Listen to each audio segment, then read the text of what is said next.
Yo, this digital ID and digital currency push is over the top, bro. And if we don't push back like now, it's gonna be too late. Well, England's just submitted to it. They just submitted to digital ID. Oh yeah. Yeah, these are pushing digital ID on these people. And once they do digital ID, they're going to attach it to a social credit score. Yep. They're going to attach it to a carbon footprint score. And then they'll be able to control your movement and control you entirely. And most importantly, they've already arrested 12,000 people for social media posts. That's insane. Above and beyond every other country. Way above Russia. Russia was like 400 last year. The UK's 12,000. Any criticism of immigration, any criticism of grooming gangs and people being, any talk about how horrible this is, they come visit you. Some of y'all was arguing with me because you agreed with China, because they were saying that you need a degree to talk about things like law, medicine, and finance, and the government. Oh, that's great. There's so much misinformation out here. This is the next step. They locked up 12,000 people for being online, talking slick about the government. How many of y'all that had one too many sips and said something wild on the internet? Congratulations. You're doing 10 to 15 for it. You understand what I'm saying about the slippery slope of letting them start this process? Now we here with it. And if they doing it in UK, you can bet your bottom dollar, in which that's getting scarce too, because they want to oust that and turn it into digital currency, then you can bet it's on the way here. It's like someone's trying to destroy England. It's literally like they've got a concerted effort to destroy England, and they're getting away with it. Yeah, and what happens over there? It's really crazy. It's really crazy to watch, because the mass immigration's not an accident. If I was going to destroy a country, I would do it exactly the way they're doing it. I'd take away their freedom, take away their ability to protest, take away their guns, which they did in the 90s, and then you start tightening that noose. Tighter and tighter, add more restrictions, more this, more that. I mean, we're getting closer. And just the arresting people. When you arrest 12,000 people for social media posts, you don't just arrest people for social media posts. You change people's ability to post about things because of fear. So they self-censor. So you don't even... You're hitting them with, like... This one guy who complained about... There's a famous video where this idiot in a wig... He's one of them judges, and they wear the wigs, the white powdered wigs.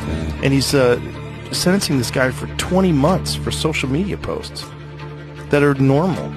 Like normal complaints about mass immigration of illegals from other countries that aren't assimilating and that they believe are ruining their society, which there's a real argument for. And that's what online discourse is supposed to be about, like having conversations, like I'm voicing my concern for the way society is running right now because of what's happening, and no one's doing anything about it, and no one's protecting anybody. It's nuts, man. But listen, it's not just about the ID. The digital ID and the digital currency is all wrapped up into one, as we're about to see in this next video. Purely a digital concentration camp. It's a slavery system. When Catherine Austin Fitts talks, we should listen. She's a former high-level investment banker in New York and held senior office in the first Bush administration in Washington. There may be 1,000 models of how it could work. But essentially, you will have, whether it's a banking account or a credit card, and it can be turned off and on. So my incentive system is not you go to work and work hard and you get money. My incentive system can be based on how you behaved in the last 5 minutes, on a 24/7 basis. CBDCs, as the name suggests, would be issued by central banks like the Federal Reserve in America and the Bank of England. And that stands for central bank digital currency. Not by high street banks. They would signal the end of cash, and every transaction you make would be transparent and held on a permanent database. Crucially, under a net zero regime, your carbon footprint could be at the heart of the system. We're developing, through technology, an ability for consumers to measure their own carbon footprint. What does that mean? That's where are they traveling? How are they traveling? What are they eating? What are they consuming on the platform? So, individual carbon footprint tracker. This can be the infrastructure for a carbon credit system.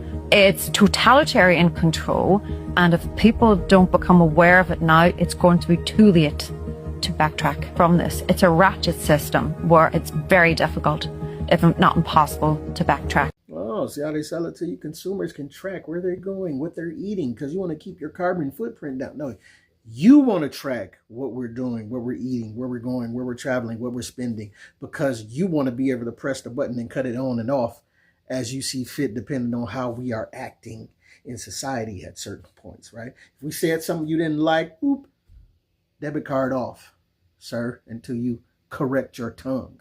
You understand what I'm saying? How this is all tied in? And if we don't give enough pushback to this, unfortunately, it ain't going to be something that we're going to be able to vote on. Because 9 times out of 10, you're going to already be consented to it without even knowing it. As this gentleman is about to explain right now. So Apple just launched a digital ID. It's basically a passport on your phone. Most of you will look at it and be like, oh, it's a tech feature. It's infrastructure. Hear me out. Here's the part nobody wants to admit, first of all. We are not being forced into anything. We are simply consenting. They tried digital ID through governments. Guys, the resistance has been massive across the world. So what they do, they just change the playbook.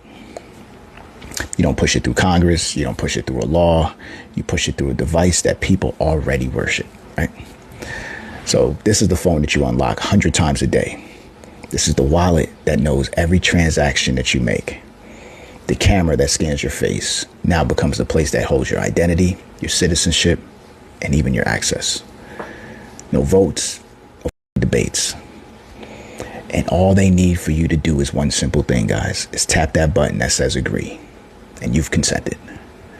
So that's how programmable ID becomes the norm today and in the future. Not through force, not through frictionless convenience. And once your ID, your money, travel, medical records, and access are all tied in one digital profile, they no longer have to lock us up. They just have to lock us out. So there's a quote I want you to sit with. The most secure prison is the one we build with comfort and we never realized we walked into. That's where we're at today. So this post is not about fear. It's about awareness. Digital sovereignty means waking up before the cage closes. Because if we keep blindly consenting, one day we're going to look back and we're going to realize we traded freedom for convenience and never saw the bars. Bars. Let's talk about it. My man was preaching right there. It ain't going to have to be a vote on it because they know we ain't going to sit there and read 10, 15 pages of tiny text before we press agree for some app that we don't really need. You understand what I'm saying? Because we hooked. Listen, and then it's wrapped all up together. The digital ID with your currency. So now when they press the button, it's turning off your whole ID, your way to travel, your money. And Andrew Tate is about to explain why they want to get rid of the actual cash dollar so much. I have a $50 bill and I give it to the barber for my haircut, and then he goes and buys groceries with it from the grocer, and the grocer goes and gets his car washed. The $50 goes from place to place, and after 20 or 30 transactions, the $50 bill belongs to somebody and it's worth $50. Whereas if I pay by card, 1.5% goes to the bank. And then if he takes the money I've given him and pays for the groceries, 1.5% goes to the bank. And after the groceries have been paid for, when he goes to get his car washed, 1.5% goes to the bank. So after 20 or 30 transactions, the $50 is gone, the bank has it all. I think that's why they're so desperate to get rid of cash. That just blew my mind.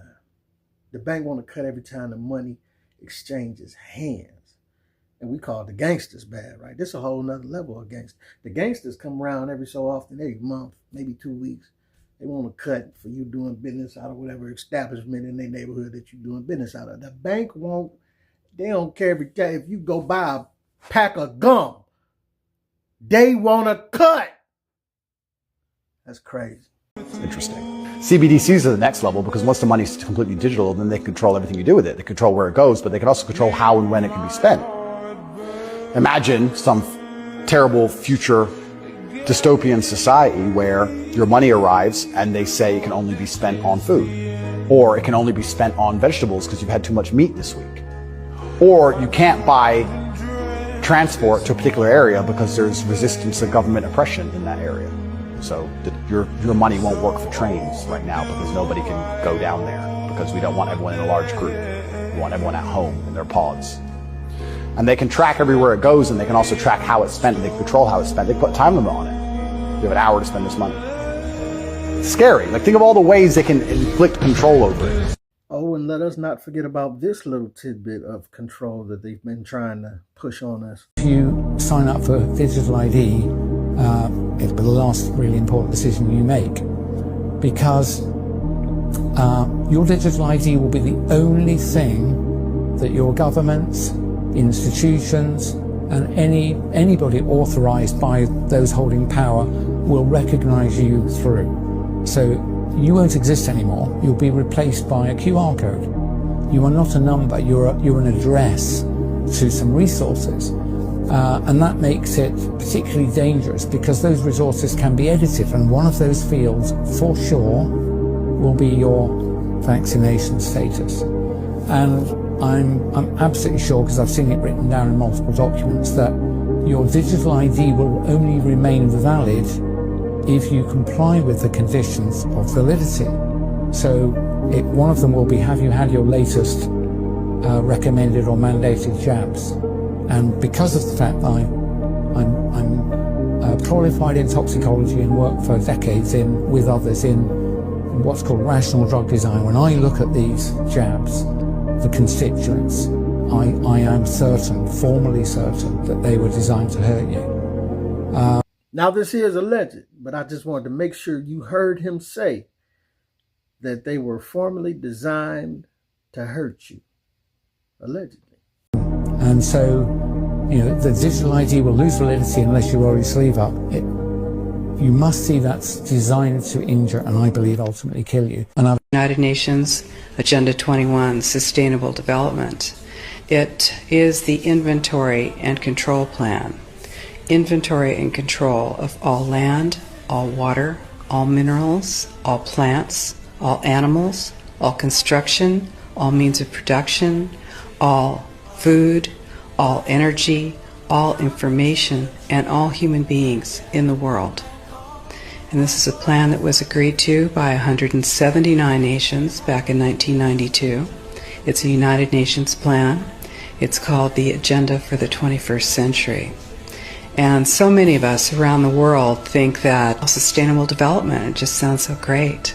Isn't it about recycling and creative reuse and creating energy and food resources for everyone? And the answer is no, it really is not.